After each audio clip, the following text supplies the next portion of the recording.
La ironía, que ya no teme sorpresas, juega con el peligro. En este caso, el peligro está enjaulado. La ironía va a verlo, lo imita, lo provoca, lo ridiculiza. Lo mantiene vivo para divertirse. Esta cita de Vladimir Jankelevich refleja a la perfección la complejidad y la astucia que caracterizan al proceso lingüístico de la ironía. En esta presentación, como primera instancia, vamos a esclarecer el concepto de ironía partiendo de la definición básica y posteriormente profundizando en las diferentes perspectivas que la analizan y la extrapolan al plano lingüístico, donde los estudios de la ironía están poco desarrollados. Una vez aclaradas las diferentes definiciones que existen, pasaremos a describir los tres tipos de ironía. Finalmente, plantearemos algunos de los problemas que la ironía suscita en la traducción y los diferentes motivos que los originan. Entonces, en primer lugar, la definición del diccionario normativo español por excelencia, es decir, la RAE, define la ironía como una figura retórica que consiste en dar a entender lo contrario de lo que se dice. Es importante en este punto diferenciarla del sarcasmo, que la RAE define como burla sangrienta, ironía mordaz y cruel con que se ofende o maltrata a alguien o algo. Ambos conceptos se confunden con frecuencia, dado que en las figuras se pretende dar a entender algo diferente a lo que se dice en realidad. Por otra parte, el Diccionario del Uso del Español de María Moliner define la ironía como una manera de expresar una cosa que consiste en decir, en forma o con entonación que no deja lugar a dudas sobre el verdadero sentido, lo contrario de una cosa. En el ámbito lingüístico, la ironía no ha sido objeto de grandes análisis y ha sido incluso considerada entre los usos de la lengua no serios o parasitarios.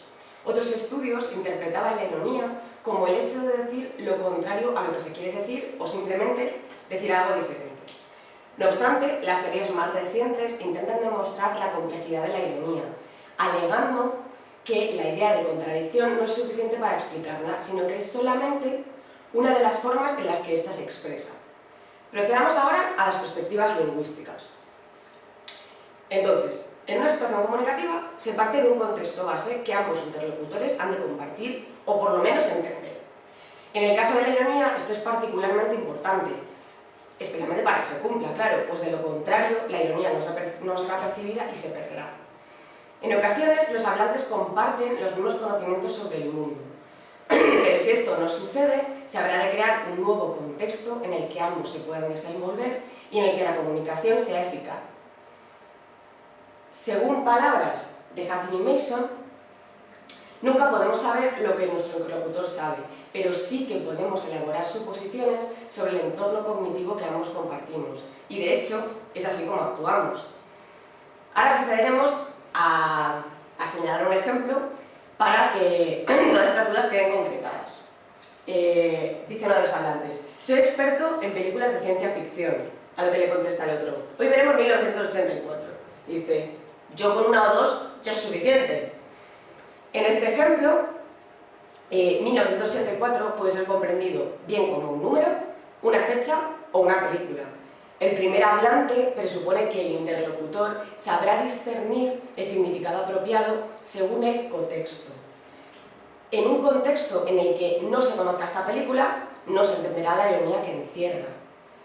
No obstante, también tenemos que tener en cuenta que en este ejemplo particular, la segunda respuesta puede tratarse de una doble ironía, pues este segundo hablante podría mantener la ironía adrede, justificando así esta respuesta. Procedamos con las perspectivas lingüísticas. Según Ducrot, en toda situación comunicativa, además del contexto, existen, tanto en el emisor como en el receptor, una serie de presuposiciones que determinan la manera en la que el texto se produce y se concibe. Estas serían la intencionalidad y las expectativas. Además, por otro lado, Sperber y Wilson arguyen la importancia de concebir el mensaje y el contexto como un todo, pues de forma aislada se perderían los matices comunicativos necesarios para detectar la ironía. No obstante, no es tan sencillo como parecería a simple vista, pues según Hattie y Mason, de nuevo, no hay un solo significado, sino dos, el del hablante y el del oyente, que está interpretado a partir del significado del hablante. Al fin y al cabo, en esto se basa la ironía, en interpretaciones. Una vez detalladas las principales características de la ironía, autores como Haverkade y Poyatos se centraron en el estudio de su soporte lingüístico, es decir, en el análisis de las estrategias verbales empleadas para transmitir la ironía eficazmente. Estas consideraciones se basan en el esquema tripartito de la comunicación de Poyatos, según el cual ésta se divide en lenguaje, paralenguaje y kinesia.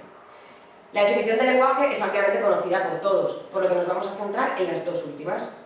El paralenguaje se basa no en lo que se dice, sino en cómo se dice, resaltando así la importancia de elementos tales como la entonación, el ritmo, las pausas o incluso el volumen del discurso. Por otro lado, la kinesia representa la comunicación no verbal y comprende los gestos, posturas o miradas, entre otros, que complementan e incluso en ocasiones sustituyen al lenguaje. Este esquema se puede ensachar considerablemente si, dentro de la comunicación no verbal, se incluyeran las diferencias culturales. No obstante, por el momento, centrémonos en el esquema básico que fundamenta la ironía. Vamos a parar un momento. Entonces, en el empleo de la ironía de forma oral, en buena parte de los casos, la percepción no está tan solo posible gracias al paralenguaje y a la kinesia. Es decir, que en muchos casos la ironía de forma oral no sería concebida si no fuera por el uso del paralenguaje de la kinesia, de la manera de entonar y de los gestos y miradas que se utilizan a la par. Por otro lado, Haverkade contribuirá a este estudio a través de su distinción entre los tres subactos del habla: el acto articulatorio, el acto ilocutivo y el acto proposicional, este último, a su vez, dividido en dos subactos, el predicativo y el referencial. Definamos brevemente cada uno de ellos. El plan articulatorio se basa en la entonación y la intensidad. Así, por ejemplo, se profieren las amenazas y los mandatos autoritarios. El ilocutivo se centra en la diferencia entre los actos de habla directos e indirectos. Siempre existen dos maneras de decir lo mismo. Por ejemplo, hace mucho calor aquí, o abre la ventana, por favor. Y por último, por un lado se encuentra el predicativo, que hace hincapié en el uso adecuado de la carga connotativa de los enunciados, emplear, por ejemplo, eufemismos en lugar de vulgarismos, que es algo que se utiliza frecuentemente en la ironía. Y por otro, el referencial, que se basa en cómo dirigirse a los interlocutores. Por ejemplo, el uso de fórmulas de cortesía, que de nuevo también se utilizan mucho de manera irónica.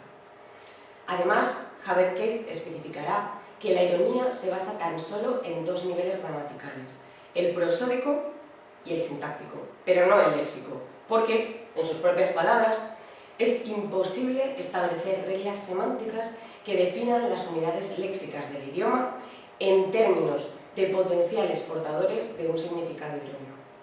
Asimismo, especificará que la ironía se manifiesta principalmente en los actos asertivos y distinguirá dos tipos de aserciones irónicas: las expresiones estereotipadas, que han sido lexicalizadas, y las no estereotipadas, que se derivan del contexto.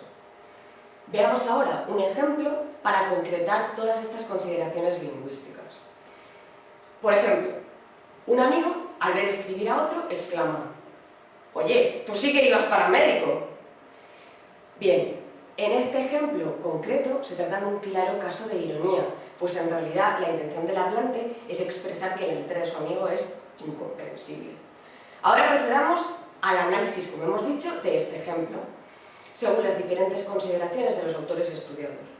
En primer lugar, esta ironía es posible porque el hablante presupone que el oyente comparte el conocimiento sobre los estereotipos o prejuicios existentes, en este caso, que los médicos tienen más letra. Este cumple las consideraciones de Ducrot, al coincidir las expectativas del hablante con las del oyente, el mensaje es claro y se detecta la ironía. En cambio, si el oyente, por los motivos que fueran, careciera de este prejuicio o de estos estereotipos, se produciría una crisis de comunicación. Analizando el mismo ejemplo desde el punto de vista de Sperber y Wilson ahora, esta ironía tan solo resulta posible porque en este contexto solo resultaría posible en este contexto específico, confirmando la importancia de considerar el mensaje y el contexto como un todo. Supongamos por un momento que esta misma frase es dicha al ver a este amigo ayudar a una persona en un accidente, una persona que se encuentra en estado inconsciente, por ejemplo. Entonces, este mensaje se tendría que interpretar de forma literal y no habría ironía alguna. Las aportaciones de Haverkey y Poyatos quedan reflejadas a través de los métodos utilizados para expresar de forma eficaz este ejemplo de ironía. Por ejemplo, si dijéramos esta frase sin la entonación, volumen de voz, mirada y gestos adecuados, no surtiría el mismo efecto. Evidentemente, no resulta el mismo decir, oye, tú sí que ibas para médico, a, oye, tú sí que ibas para médico. Pasemos entonces a la distinción de los tres tipos de ironía, que están aquí listados. En primer lugar, tenemos la ironía verbal, que es cuando se dice lo contrario a lo que se quiere decir. En segundo lugar, la ironía dramática.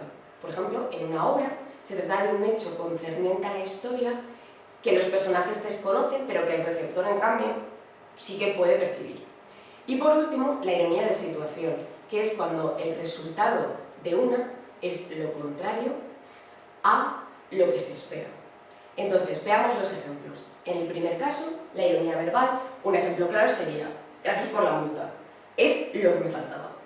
En el segundo, la ironía dramática, en la obra de Romeo y Julieta, por ejemplo, sería que Romeo piensa que Julieta está muerta, si bien los espectadores saben que no es así. Y en último lugar, la ironía de situación. Por ejemplo, cuando una estación de bomberos se quema. Procedamos ahora a las inferencias conversacionales que vertebran la ironía. Comprender la ironía implica inferir, es decir, deducir connotaciones y significados que en un primer momento no son evidentes. Por ello, nos centraremos en el estudio de las inferencias a través de las máximas conversacionales de Grice, que todos recordamos, pero de nuevo volveremos a repetir. Son cantidad, calidad, pertinencia y modo. Según este autor, si se incumple uno de estos principios, se obliga al oyente, a inferir contenido implícito. Se asume que el emisor está cumpliendo el principio de cooperación y, por tanto, emitiendo un mensaje con sentido. Si el receptor no lo entiende, asume de nuevo que falta algo y que resulta necesario inferir. Procedamos a la aplicación o la traducción de la ironía y los problemas que pudieran surgir. El problema principal es evidente. El traductor o intérprete se enfrenta a la dificultad que supone trasladar la ironía de un contexto a otro. Cada contexto conlleva una serie de conocimientos e implicaciones culturales, políticas y sociales, lo que justifica que lo que en un sitio es irónico, en otro pueda no serlo. Por tanto, el traductor tendrá que realizar un doble trabajo, la traducción lingüística y la traducción de los aspectos extralingüísticos.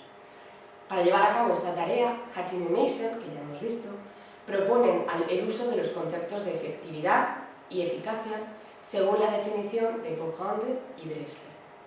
Estos dos principios comunicativos serán la clave para trasladar la ironía de un entorno cognitivo a otro.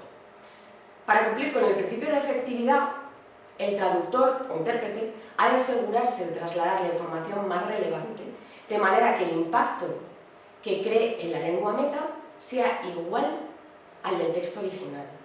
Por otro lado, la eficacia contribuye a que esta información sea concisa y no suponga un esfuerzo añadido para los destinatarios. Al traducir la ironía, empleando estos dos principios, vamos a asegurarnos de cumplir con las máximas conversacionales de Grice, en especial la de cantidad y relevancia. Respecto a este último aspecto, el traductor ha de juzgar lo que resulta relevante para cada contexto en función de los destinatarios pretendidos y así poder modificar la ironía para que ésta resulte acorde con la lengua meta. Evidentemente, se habrá de tener en cuenta las variedades diafásicas, diastráticas, diatópicas y demás, que determinarán el conocimiento que posean los destinatarios. A continuación, procederemos a ilustrar 3 ejemplos clásicos de la ironía en clave humorística, clave crítica y clave literaria, y los posibles problemas de traducción que podrían aparecer. En primer lugar, la ironía en la literatura, que también se denomina en ocasiones ironía intratextual. Se puede entender mejor a través del siguiente ejemplo. La obra de William Shakespeare, Much Ado About Nothing, ha sido traducida al español como Mucho ruido y pocas nueces. Si bien es cierto que se conserva la ironía y el mensaje del título original, sí se pierden ciertos matices de significado. En esta obra dramática se suceden numerosas peleas y malentendidos que se originan porque todos los personajes están constantemente cotilleando, llanamente dicho. El título en inglés hace referencia a estas actividades a través de la palabra nothing, que en inglés también podía ser pronunciada en la época como nothing, que significa precisamente cotillear. Naturalmente, este matiz no puede trasladarse al español, al no existir un equivalente que encierre la misma polisemia. Procedamos ahora al ejemplo en clave humorística, como muestra el siguiente tuit. Siempre llevo esta inyección de insulina conmigo. Mi amigo me la dio mientras se moría, parecía muy importante para él que yo la tuviese. En este caso, el único propósito de la ironía es divertir, pues no existe crítica alguna ni objetivo oculto. Y por último, procedamos a la ironía en clave crítica. Volkswagen y Telecinco deberían reducir sus emisiones. Esta ironía tiene su explicación a partir del reciente escándalo de la empresa Volkswagen, que instaló en sus vehículos un programa informático para falsear los límites de emisiones permitidos, sobrepasándolo hasta 40 veces más de lo legalmente permitido. La referencia a Telecinco es una alusión a la concepción que se tiene de forma generalizada en España de esta cadena, es decir, una cadena en la que los contenidos que se emiten no son de gran calidad e incluso son calificados como de basura. Hoy en día, las redes sociales son uno de los medios de comunicación de mayor alcance a nivel social, valga la redundancia. Por eso se utilizan frecuentemente para criticar la sociedad, política y muchos otros aspectos del sistema. Así, la ironía inunda la red como forma de velar estas críticas, atrayendo la atención de los usuarios e incrementando la posibilidad de que esta causa implícita tenga más seguidores. En definitiva, una vez vistos estos ejemplos, podemos constatar que la complejidad que entraña la traducción de la ironía. Consideramos que resulta extremadamente difícil elaborar una teoría definitiva que describa y solucione en su totalidad los problemas derivados de la traducción de la ironía. A lo largo de la investigación nos hemos podido percatar de todos los procesos lingüísticos que conlleva la ironía. ¿Quién diría que un recurso tan cotidiano como este podía tener tantos matices y tal trasfondo? Al automatizar este proceso, dejamos de fijarnos en todos los posibles significados que podría tener. De ahí que en los escasos casos en que alguien no comprende una ironía, nos sorprendamos. No somos capaces de ver que esta situación realmente deriva de nuestras expectativas hacia la reacción del interlocutor, expectativas ya contempladas en la teoría de Ducrot. Así pues, es tarea del traductor mediar entre dos contextos diferentes, para lo cual ha de poseer los conocimientos suficientes que permitan tomar la mejor decisión en cada caso. De ahí la importancia de la formación cultural de los traductores e intérpretes. Pese a haber un escaso desarrollo del estudio de la ironía, en esta presentación hemos reunido un esbozo de los conocimientos existentes para tratar de dilucidar los complejos entramados de la ironía. Las conclusiones y las deducciones podrán ser derivadas de todo este proyecto. Muchas gracias por su atención y esperamos que os haya gustado.